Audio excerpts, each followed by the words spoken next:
So long COVID remains quite poorly understood, but it's a name given to a collection of symptoms that people develop or continue to have after having had coronavirus infection. It's becoming clear now that the chance of having long COVID is actually quite high, and the risk seems to be highest in middle-aged women, so women in their 50s or less than their 50s. Because we don't understand how long COVID happens, it's quite hard to explain why the symptoms happen, but the symptoms that people frequently describe are breathlessness, extreme fatigue, and sleeping difficulties. There's been 2 big papers out in the last couple of days describing the symptoms and the frequency of long COVID,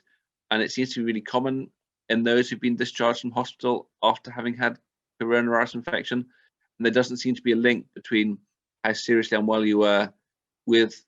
the infection in hospital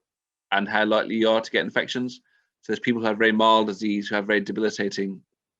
COVID symptoms, long COVID symptoms, and conversely, people who are very, very unwell, who have less severe symptoms. I think what these papers emphasize to me is that if you develop COVID, your risk of developing long COVID is actually quite high,